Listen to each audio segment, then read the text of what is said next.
ನಾನು ನಿನ್ನನ್ನು ಕೋಪಿಸ್ಕೊಂಡಿದ್ರು, ಅಸಹ್ಯ ಪಟ್ಕೊಂಡಿದ್ರು ಯಾವುದನ್ನು ಲೆಕ್ಕಿಸದೆ ನೀನು ನನ್ನ ಬಲವಂತವಾಗಿ ಮದುವೆಯಾಗಿ ನಿನ್ನ ಪ್ರೀತಿಯನ್ನು ತೋರಿಸಿದ್ಯಾ. ಕೋಪದಿಂದಾದರೂ ಸರಿ, ನಾನು ಅದನ್ನೆಲ್ಲ ಅನುಭವಿಸಿದ್ದೀನಿ. ಅದಕ್ಕೆ ಇಷ್ಟು ಹುಚ್ಚಿ ಹಾಗೆ ನಿನ್ನಿಂದೆ ತಿರುಗ್ತಾ ಇದ್ದೀನಿ ನಾನು. ಮದುವೆಗೆ ಮುಂಚೆಯೇ ನೀನು ನನ್ನನ್ನು ಎಲ್ಲಿ, ಯಾವಾಗ, ಹೇಗೆ ನೋಡಿ ಪ್ರೀತಿಸ್ತೆ ಅಂತ ಹೇಳು ವಿಹಾನ್ ಅಂತ ಆತುರದಿಂದ ಕೇಳಿದ್ಲು. ಆ ಮಾತುಗಳಿಗೆ ಅತ್ತ ಕಡೆ ಇದ್ದಂಥ ವಿಹಾನ್ ಕಳ್ಳ ನಗುವಿನೊಂದಿಗೆ, ನಾನು ಹೇಳಿದ್ನಾ ನಿನ್ನನ್ನು ನಾನು ಪ್ರೀತಿಸ್ತಿದ್ದೀನಿ ಅಂತ? ನೀನೇ ಏನೇನೋ ಊಹಿಸ್ಕೊಂಡ್ರೆ ಅದಕ್ಕೆ ನಾನು ಹೊಣೆಯಲ್ಲ ಅಂದಾಗ ವಿದಿಶಾ ಕೋಪದಿಂದ, ನನಗೆ ಗೊತ್ತು ನೀನು ನನ್ನನ್ನು ಪ್ರೀತಿಸ್ತಿದೀಯಾ ಅಂತ. ಸುಳ್ಳು ಹೇಳೋದಕ್ಕೆ ಪ್ರಯತ್ನಿಸ್ಬೇಡ. ಇಷ್ಟೊಂದು ದೂರ ಬಂದ ಮೇಲೆ ನಾನು ನಿನ್ನ ಬಿಟ್ಟು ಬಿಡ್ತೀನಿ ಅಂತ ಕನಸಿನಲ್ಲೂ ಕೂಡ ಅಂದ್ಕೊಳ್ಬೇಡ ಅಂತ ಹೇಳ್ತಾ ಇದ್ದಾಗ, ನಾನು ಕೂಡ ಹೇಳ್ತಾ ಇರೋದು ಅದೇ, ನನ್ನ ಬಿಟ್ಬಿಡ್ಬೇಡ, ಗಟ್ಟಿಯಾಗಿ ಹಿಡ್ಕೊ ಅಂತ. ಹೇಗೆಂದರೆ ನಾನು ನಿನ್ನ ಹೇಗೆ ಹಿಡಿತದಂತೆ ಹಿಡಿದಿದ್ನೋ, ಯಾವ ದಾರಿ ಇಲ್ಲದ ಹಾಗೆ ನೀನು ಕೂಡ ಹಾಗೆ ಹಿಡ್ಕೊಳ್ಬೇಕು. ಹೌದು, ಹೇಳೋದನ್ನು ಮರ್ತಿದ್ದೆ, ಶೀಘ್ರದಲ್ಲೇ ನನಗೆ ಮದುವೆ ಮಾತುಕತೆ ಇದೆ. ಆ ಹುಡುಗಿ ಆದರೆ ನನಗೆ ಇಷ್ಟ ಆದರೆ ಮದುವೆ ಕೂಡ ಮಾಡ್ಕೊಳ್ತೀನಿ. ಅಷ್ಟರೊಳಗೆ ನಮ್ಮಿಬ್ಬರಿಗೂ ವಿಚ್ಛೇದನ ಆಗಿಬಿಡತ್ತೆ ಅಂತ ಹೇಳಿ ವಿದಿಶಾಳ ಗಲಾಟೆಯನ್ನು ಲೆಕ್ಕಿಸದೆ ಫೋನ್ ಕಟ್ ಮಾಡಿಬಿಟ್ಟ ವಿಹಾನ್. ಇಲ್ಲಿ ವಿದಿಶಾ ವಿಹಾನ್ ಹೇಳಿದ ಮಾತು ಕೋಪದಿಂದ ಹಲ್ಲು ಕಡಿತಾ, ನೀನು ಹೇಳಿದ್ರೆ ನಾನು ನಂಬಿಡ್ತೀನಿ ಅಂತ ಅಂದ್ಕೊಂಡ್ಬಿಟ್ಟೆ ವಿಹಾನ್. ನೀನು ನನ್ನನ್ನು ದಾಟಿ ಎಲ್ಲಿಗೂ ಹೋಗೋದಕ್ಕೆ ಸಾಧ್ಯನೇ ಇಲ್ಲ ಎಂಬ ವಿಷಯ ನಿನಗೆ ತಿಳಿದಿದ್ರೆ ಗೊತ್ತಿಲ್ಲ, ಆದರೆ ನನಗೆ ಮಾತ್ರ ಚೆನ್ನಾಗಿ ಗೊತ್ತು. ಆದ್ದರಿಂದ ನನ್ನ ಹತ್ರ ಅನಾವಶ್ಯಕವಾಗಿ ಅಹಂಕಾರವನ್ನು ತೋರಿಸೋದಕ್ಕೆ ಪ್ರಯತ್ನಿಸಬೇಡ. ನೀನೇನು ಅಷ್ಟು ಅನುಭವಿಸ್ತೀಯ ಅಂತ ಮೆಸೇಜ್ ಮಾಡಿ ಅತ್ತಿತ್ತ ತಿರುಗ್ತಾ, ನಿಜವಾಗಿಯೂ ವಿಹಾನ್ ಬೇರೆ ಹುಡುಗಿಯನ್ನು ಮದುವೆ ಮಾಡ್ಕೊಳ್ತಾನಾ? ಮಾಡಿಕೊಂಡ್ರೆ ನಾನು ಬಿಟ್ಬಿಡ್ತೀನಾ? ಕೊಂದು ಹಾಕೋದಿಲ್ವಾ ಅಂತ ಉಗುರು ಕಚ್ತಾ ಯೋಚಿಸ್ತಾ ಇದ್ಲು. ಆದರೆ 2 ನಿಮಿಷಕ್ಕೆ ವಿಹಾನ್ ತನ್ನನ್ನು ದಾಟಿ ಎಲ್ಲಿಗೂ ಹೋಗೋದಕ್ಕೆ ಸಾಧ್ಯನೇ ಇಲ್ಲ. ಹಾಗೆ ಹೋಗೋನಾಗಿದ್ದರೆ ಪ್ರಣತಿಯೇ ಮದುವೆ ಮಾಡ್ಕೊಳ್ತಿದ್ದ ಅಂತ ನೆನಪಿಸ್ಕೊಂಡ್ಳು. ರಾಕ್ಷಸರು ನಿಜವಾಗಿಯೂ ಯಾವ ರೀತಿ ಮಾಡಿದ್ರು ಅವರು? ಆಸ್ತಿಗಾಗಿ ನನ್ನ ತಂದೆಯೇ ಸಾಯಿಸ್ಬಿಟ್ರು ಪಾಪಿಗಳು. ಅವ್ರು ನನ್ನ ಕೈಗೆ ಸಿಗಬೇಕು, ಬಲವಾಗಿ ದಂಡಿಸ್ತೀನಿ ಮಾತ್ರ ಅವ್ರನ್ನ. ಸತ್ತವರು ಸಂತೋಷವಾಗಿ ಸಾಗಬೇಕಿದ್ದ ನನ್ನ ಬಾಲ್ಯವನ್ನು ಎಷ್ಟು ದುಷ್ಟಸ್ಥಿತಿಗೆ ಬದಲಾಯಿಸ್ಬಿಟ್ರು. ನೆನಪಿಸ್ಕೊಳ್ಳೋದಕ್ಕೂ ಭಯ ಪಡೋ ಹಾಗೆ ಮಾಡಿದ್ರು. ಅನಾಥಿಯಾಗಿ ಅವ್ರ ಹಾಗೆ ಎಲ್ಲೆಲ್ಲೋ ಬದುಕೋ ಹಾಗೆ ಮಾಡಿದ್ರು. ಈ ವಿಹಾನ್ ಕೂಡ ಅವ್ರನ್ನ ನಮಗೆ ಒಪ್ಪಿಸ್ದೆ ತಾನೇ ಯಾಕೆ ಶಿಕ್ಷಿಸ್ದ? ಇದು ನಡೆದಿದೆ ಅಂತ ಹೇಳಿದರೆ ಅವ್ರನ್ನ ನನ್ನ ಕೈಗಳಲ್ಲಿ ಗಂಟು ಹಿಸುಕಿ ಕೊಂದುಬಿಡ್ತಿದ್ದೆ ಅಲ್ವಾ ನಾನು. ವಿಹಾನಿಂದ ತಪ್ಪಿಸ್ಕೊಂಡಿದ್ದಾರಲ್ವ, ಖಂಡಿತವಾಗಿಯೂ ಸಿಗ್ತಾರೆ. ಅವ್ರ ಕಣ್ಣು ನನ್ನ ಮೇಲೆ ಇರುತ್ತೆ. ನನ್ನನ್ನು ಏನಾದರೂ ಮಾಡೋದಕ್ಕೆ ಪ್ರಯತ್ನ ಮಾಡ್ತಾನೆ ಇರ್ತಾರೆ. ಆಗ ಹೇಳ್ತೀನಿ ಅವ್ರ ಕಥೆನ ಅಂತ ಆವೇಶದಿಂದ ಅಂದ್ಕೊಳ್ತಾ ಕೋಪದಿಂದ ಮೈಯೆಲ್ಲ ಉರಿತಿತ್ತು ವಿದಿಶಾಳಿಗೆ. ವಿಹಾನ್ನ ಯೋಚನೆಯನ್ನು ಮರೆತು ಹಾಗೆ ಯೋಚಿಸ್ತಾನೆ ಇರಬೇಕಾದ್ರೆ ಬಾಲ್ಕನಿಯಲ್ಲಿರೋ ಉಯ್ಯಾಲೆಯಲ್ಲಿ ಮಲಗಿ ನಿದ್ರೆ ಹೋದ್ಲು ವಿದಿಶಾ. ಬೆಳಗ್ಗೆ ತಾನು 5 ಗಂಟೆಗೆ ಇಟ್ಕೊಂಡಿದ್ದ ಅಲಾರಾಮ್ ಶಬ್ದದಿಂದ ಕಣ್ಣುಜ್ತಾ ಕಣ್ಣು ತೆರೆದು ಇಲ್ಲೇ ಮಲಗಿಬಿಟ್ನಾ ಅಂದ್ಕೊಂಡು ಸೋಮಾರಿಯಾಗಿ ಒಳಗೆ ಹೋಗಿ ಮೈ ಮುರಿಯುತ್ತಾ, ಇಂದಾದರೂ ವಿಹಾನ ಮನಸ್ಸಿನಲ್ಲಿರೋ ಮಾತುಗಳು ಹೊರಗೆ ಬರೋ ಹಾಗೆ ಮಾಡ್ಕೊಳ್ಬೇಕು. ಆಫೀಸ್ನಲ್ಲಿ ನನ್ನನ್ನು ಉದ್ಯೋಗಿಯಾಗಿ ಮಾಡ್ತೀನಿ ಅಂತ ಅಂದಿದ್ದಾನಲ್ಲ, ಮೊದಲಿನ ಹಾಗೆ ನನ್ನನ್ನು ತನ್ನ ಹತ್ರಕ್ಕೆ ಸುಮ್ಮನೆ ಕರೆಸ್ಕೊಳ್ತಾನೋ ಏನೋ, ಅಥವಾ ನಾನೇ ಹೋಗ್ತೀನಿ. ತನಗೆ ಅವಶ್ಯಕತೆ ಇಲ್ದಿದ್ದಾಗ ನಾನಾದರೂ ಮುಂದೆ ಹೆಜ್ಜೆ ಹಾಕಲೇಬೇಕಲ್ಲ ಅಂತ ಅಂದ್ಕೊಂಡು ಆಫೀಸ್ಗೆ ಹೋಗೋದಕ್ಕೆ ರೆಡಿ ಆಗಿಬಿಟ್ಲು ವಿದಿಶಾ. ತಾನು ಹುಮ್ಮಸ್ಸಿನಲ್ಲಿದ್ದ ಕಾರಣದಿಂದ ಕೆಳಗೆ ಬರೋ ಅಷ್ಟರಲ್ಲಿ ತಾಯಿ ಪೂಜೆ ಮಾಡ್ತಿರೋದನ್ನು ಕಂಡು, ಅಮ್ಮ ನಾನು ಆಫೀಸ್ಗೆ ಹೋಗ್ತಾ ಇದ್ದೀನಿ ಬಾಯ್ ಅಂತ ತಾಯಿ ಕರಿತಾ ಇದ್ರೂ ಲೆಕ್ಕಿಸ್ದೆ ಆಫೀಸ್ಗೆ ಬಂದುಬಿಟ್ಲು ವಿದಿಶಾ. ಅಷ್ಟೊತ್ತಿಗೆ ಸಮಯ 6:30 ಆಗಿದ್ದರಿಂದ ಕನಿಷ್ಠ ವಾಚ್ಮ್ಯಾನ್ ಗೇಟ್ ಕೂಡ ತೆರೆದೇ ಇರಲಿಲ್ಲ.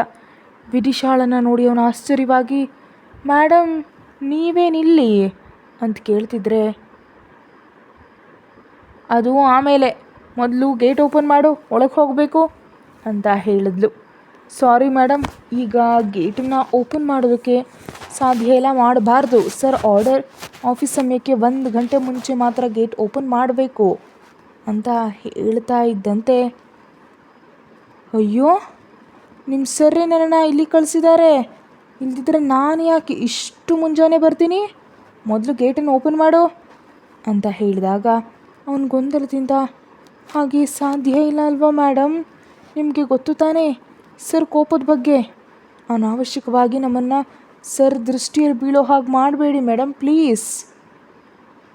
ಅದರಲ್ಲೂ ಸರ್ಗೆ ಕೋಪ ತುಂಬ ಹೆಚ್ಚು.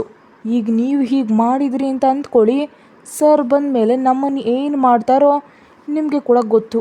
ನಾನು ಅಷ್ಟು ರಿಸ್ಕನ್ನು ತೆಗೆದುಕೊಳ್ಳೋದಕ್ಕೆ ಸಾಧ್ಯ ಇಲ್ಲ ಮೇಡಮ್, ಸಾರಿ ದಯವಿಟ್ಟು ಅಂತ ಹೇಳ್ತಾ ಇದ್ದಂತೆ ವಿದಿಶಾ ಬೇಸರದಿಂದ ವಿಹಾನ್ಗೆ ಕಾಲ್ ಮಾಡಿದ್ಲು. ಅಷ್ಟೊತ್ತಿಗೆ ವಿಹಾನ್ ಜಿಮ್ ಮಾಡ್ತಿದ್ದರಿಂದ ವಿದಿಶಾಳ ಕಾಲನ್ನು ಇಗ್ನೋರ್ ಮಾಡ್ದ. 2 ಬಾರಿ ಮಾಡಿದ್ರು ವಿಹಾನ್ ಫೋನನ್ನು ಎತ್ತಲಿಲ್ಲ ಅಂತ ಬೇಕಂತೆ ಮಾಡ್ತಿದ್ದಾನೆ ಅಂತ ಕೋಪದಿಂದ ಉರಿತಾ ಇರೋ ವಿದಿಶಾ ವಿಹಾನ್ ಮನೆಗೆ ಹೊರಟು ಹೋದ್ಲು, ನೇರವಾಗಿ ತನ್ನ ಕಾರ್ನಲ್ಲಿ.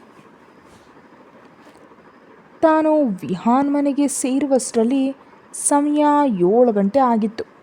7ಕ್ಕೆ ವಿಹಾನ್ ಮನೆಯನ್ನು ತಲುಪಿದ ವಿದಿಶಾ ಗೇಟ್ ಓಪನ್ ಮಾಡೋದೆಂದು ವಾಚ್ಮ್ಯಾನನ್ನು ಕೇಳ್ತಿದ್ರೆ, ಅವರು ಭಯದಿಂದ ವಿದಿಶಾಳನ್ನು ನೋಡಿ, ಮೇಡಮ್ ಅದೆಲ್ಲ ಅಂತ ಹೇಳ್ತಿದ್ರು, ಲೆಕ್ಕಿಸ್ದೆ, ಗೇಟ್ ಓಪನ್ ಮಾಡ್ತೀರಾ ಅಥವಾ ಬೇಡವಾ ಅಂತ ಕೂಗ್ತಿದ್ರೆ,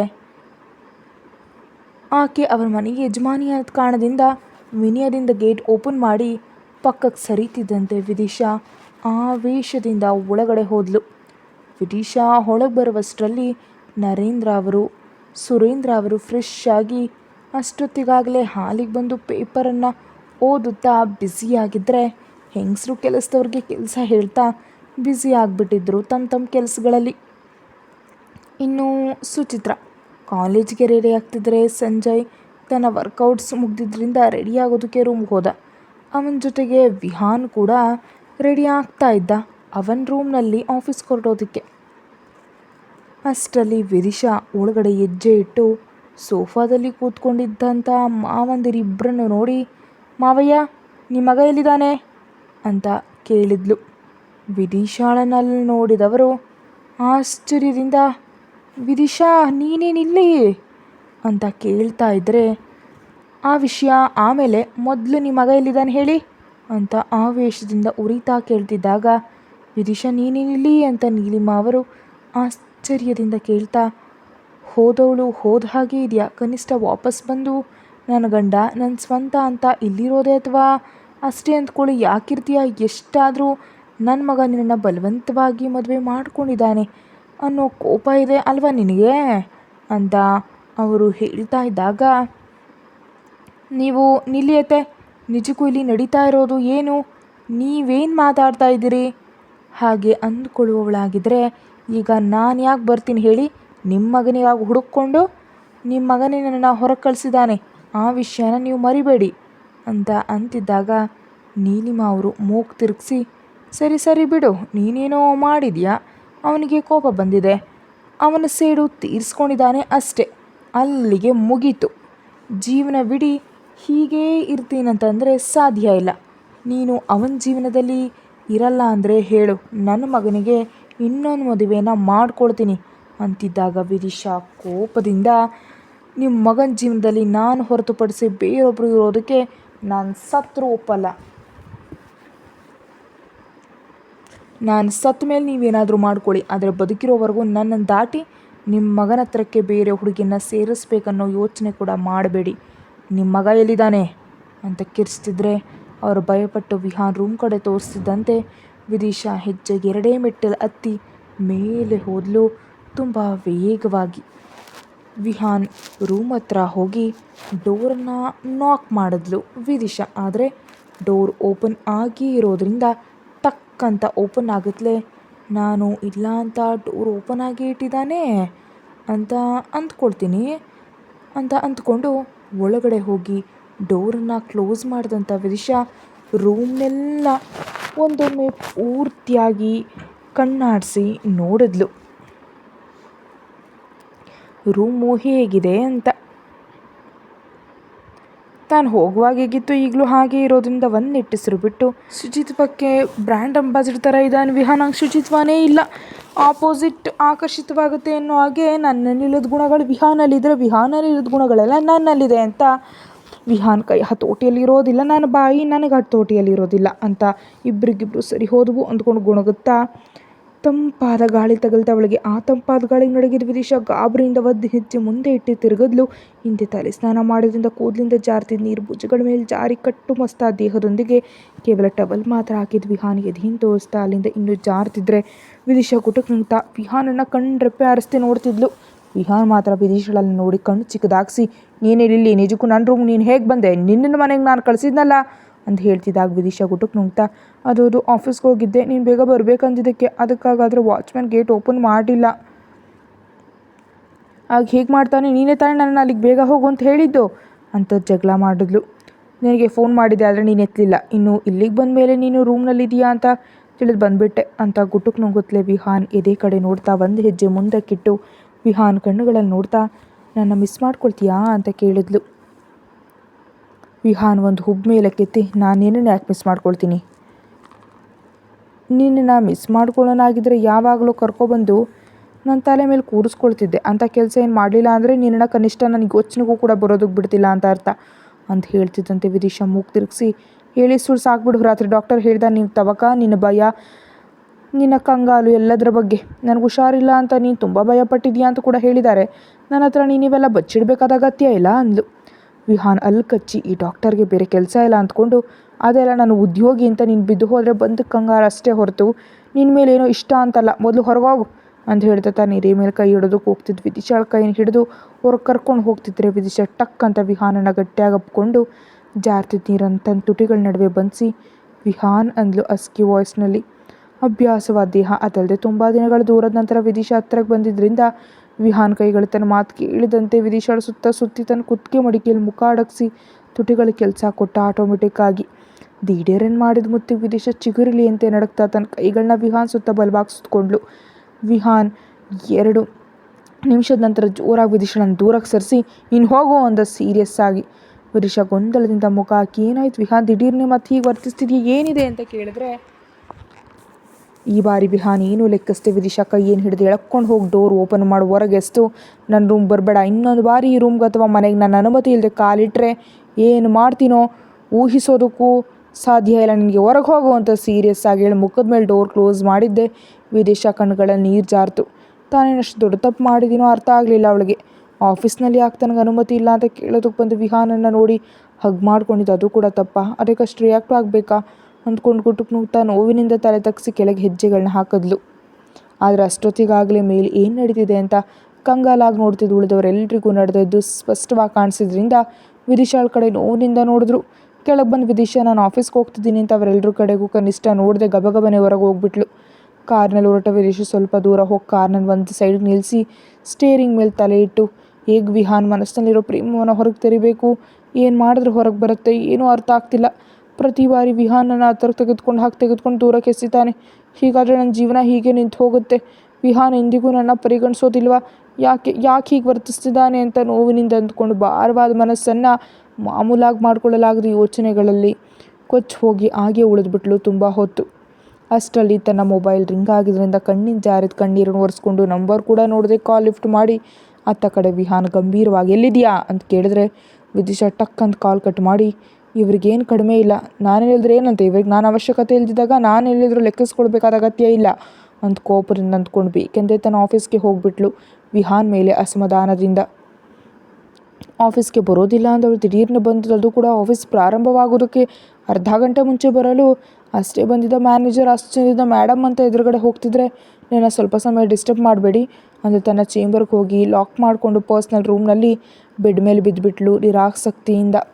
5 ನಿಮಿಷಕ್ಕೆ ಮತ್ತೆ ತನ್ನ ಫೋನ್ ರಿಂಗ್ ಆಗಿದ್ದರಿಂದ ಈ ಬಾರಿ ಏಕಾಏಕಿ ಸ್ವಿಚ್ ಆಫ್ ಆಗಿ ಪಕ್ಕಕ್ಕೆ ಬಿಸಾಡಿ, ಯಾರು ಬಿದ್ದರೆ ಅವ್ರು ಫೋನ್ ಮಾಡಿ ನನ್ನ ಪ್ರೈವಸಿನ ಡಿಸ್ಟರ್ಬ್ ಮಾಡೋದೇ ಕೆಲಸ ಆಗಿಟ್ಕೊಂಡಿದ್ದಾರೆ ಅಂತ ಕೋಪದಿಂದ ಅಂದ್ಕೊಂಡು ಕಣ್ಣು ಮುಚ್ಕೊಂಡ್ಲು ವಿದಿಶಾ. ಒಂದು ಅರ್ಧ ಗಂಟೆ ಹತ್ತಿತ್ತ ಕದಲಿದ್ರು ರಾತ್ರಿ ಇಲ್ಲ ನಿದ್ರೆ ಅಂದಾಗ ತಕ್ಷಣ ನಿದ್ರೆ ಮಂಪರಿಗೆ ಜಾರ್ಕೊಂಡ್ಲು. ವಾಪಸ್ ತಾನು ಕಣ್ಣು ತೆರೆಯೋಷ್ಟರಲ್ಲಿ ತನ್ನ ಎದುರುಗಡೆ ಚೇರ್ನಲ್ಲಿ ಕುಳಿತು ಕಾಣಿಸ್ಕೊಂಡ ವಿಹಾನ್ ಕೈಗಳು ಕಟ್ಕೊಂಡು ತುಂಬ ಸೀರಿಯಸ್ ಆಗಿ ತನ್ನ ಕಡೆ ನೋಡ್ತಾ. ಅದು ತನ್ನ ಭ್ರಮೆ ಅಂದ್ಕೊಂಡು ವಿದಿಶಾ ಹುಚ್ಚಾಗಿ ನಗ್ತಾ ಕನಸಲ್ಲಿ ಮಾತ್ರ ಈಗ ಎದುರುಗಡೆ ಇರ್ತೀಯ ವಿಹಾನ್, ನಿಜವಾಗಿರಲ್ವಾ? ನಿಜಕ್ಕೂ ಯಾಕೆ ನನ್ನ ಮನಸ್ಸೊಳಗೆ ಬಂದೆ? ನನ್ನ ನಾನಾಗಿರೋದಕ್ಕೆ ಬಿಟ್ಟಿದ್ರೆ ನನಗೆ ಈ ನೋವು ಇರ್ತಿರ್ಲಿಲ್ಲ ಅಲ್ವಾ? ನಿಜಕ್ಕೂ ನನ್ನನ್ನು ಯಾಕೆ ಮದುವೆ ಆಗಿ ನೀನು ಪ್ರೀತಿಯನ್ನು ಪರಿಚಯ ಮಾಡಿಸ್ತೀವಿ ವಿಹಾನ್? ಹುಚ್ಚಳಾಗ್ಬಿಡ್ತಿದ್ದೀನಿ ನಿನ್ನ ಪ್ರೀತಿಗಾಗಿ. ನೀನು ದೂರ ಆಗ್ಬಿಡ್ತೀಯ ಅಂತ ಹುಚ್ಚಳಾಗಿ ನಿನ್ನ ಹಿಂದೆ ಓಡ್ತಿದ್ದೀನಿ. ಕೇವಲ ನಾನು ಮಾಡಿದ ಒಂದೇ ಒಂದು ತಪ್ಪು, ಆ ದಿನ ನಡೆದ ತಿಳ್ಕೊಳ್ಳದೆ ನಾಲ್ಗೆ ಜಾರಿ ನಿನ್ನ ಮೇಲೆ ಬ್ಲೇಮ್ ಮಾಡೋದು.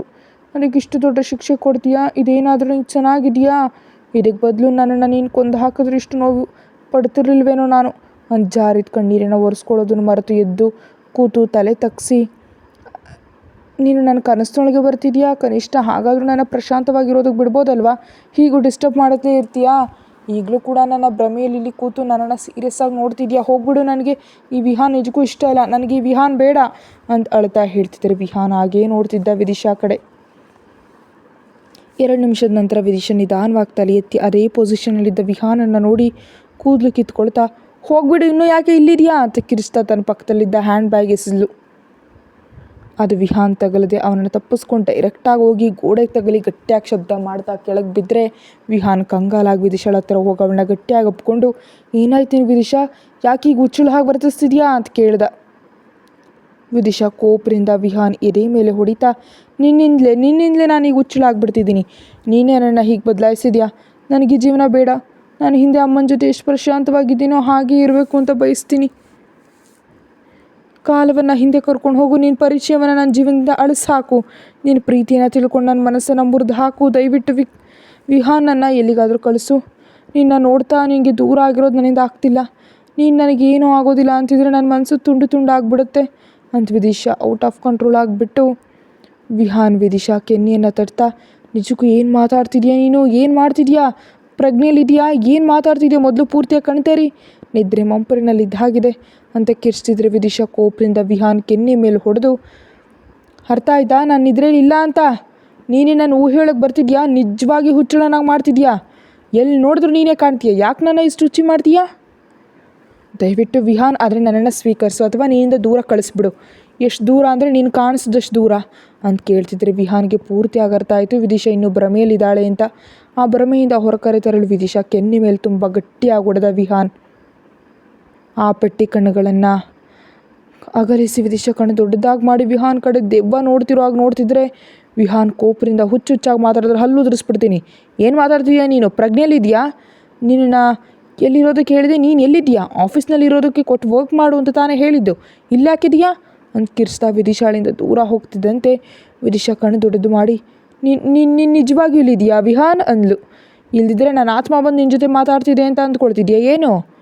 ನಿಜಕ್ಕೂ ನೀನೇನು ಮಾತಾಡ್ತಿದ್ಯಾ? ನನ್ನಿಂದ ದೂರ ಕಳಿಸು ಅಂದರೆ ಕಳಿಸಿದ ಮೇಲೆ ನೀನೇ ಮತ್ತೆ ಬಲವಂತವಾಗಿ ನನ್ನ ಜೀವನದೊಳಗೆ ಬರ್ತಿದ್ಯಾ?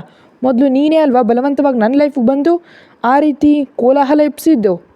ನನ್ನಷ್ಟಕ್ಕೆ ನಾನು ಅಂತ ನೀನು ಲೈಫ್ಗೆ ಎಂಟರ್ ಆಗಿರಲಿಲ್ಲ ವಿದಿಶಾ.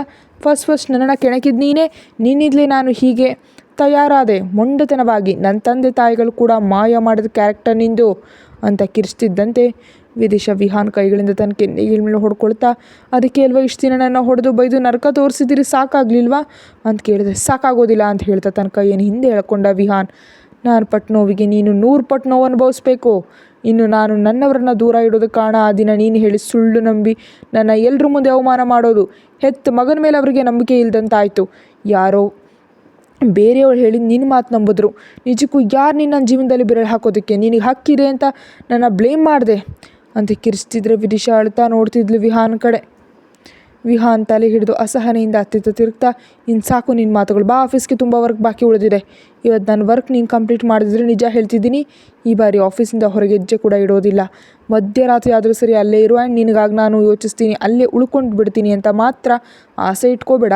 ಈ ಕ್ಷಣ ಹೇಳ್ತಿದ್ದೀನಿ, ನೀನು ಕೇಳಿದ ಹಾಗೆ ನಿನ್ನನ್ನು ಶಾಶ್ವತವಾಗಿ ಬಿಟ್ಟುಬಿಡ್ತಿದ್ದೀನಿ. ನಿನ್ನಿಷ್ಟ ಬಂದ ಕಡೆ ಹೋಗ್ಬೋದು, ಬಟ್ ನಾನು ಆಫೀಸ್ನಲ್ಲಿ ನಿನ್ನ ವರ್ಕಿಂಗ್ ಟೈಮ್ ಅಂತ ಕೋಪದಿಂದ ಹೇಳಿ ಹೊರಗೆ ನಡೀತಿದ್ರೆ ವಿದಿಶಾ ಕಂಗಾಲಾಗಿ ವಿಹಾನ್ ನಿಲ್ಲು ಅಂತ ಮೇಲಿದ್ಲು. ಆದರೆ ವಿಹಾನ್ ಹೊಡೆದ ಪೆಟ್ಟಿಗೆ ಇನ್ನೂ ಕಣ್ಣು ತಿರುಗ್ತಾ ಇರೋದ್ರಿಂದ ತಲೆ ಹಿಡ್ಕೊಂಡು ವಿಹಾನ್ ದಯವಿಟ್ಟು ನಿಲ್ಲು ಅಂತ ಹೇಳಿದ್ಲು. ಕತೆ ಮುಂದುವರಿಯುತ್ತೆ. ಹೆಚ್ಚಿನದನ್ನು ಪ್ರತಿಲಿಪಿಯಲ್ಲಿ ಮುಂಚಿತವಾಗಿ ಓದಿ. ಲಿಂಕನ್ನು ಡಿಸ್ಕ್ರಿಪ್ಷನ್ ಬಾಕ್ಸಲ್ಲಿ ಕೊಟ್ಟಿರ್ತೀನಿ. ಹೋಗಿ ಫಾಲೋ ಮಾಡೋದ್ರ ಮೂಲಕ ಕಥೆಯನ್ನು ಯೂಟ್ಯೂಬ್ಗಿಂತ ಮೊದಲು ಹೋಗಿ ನೋಡಿ. Thank you.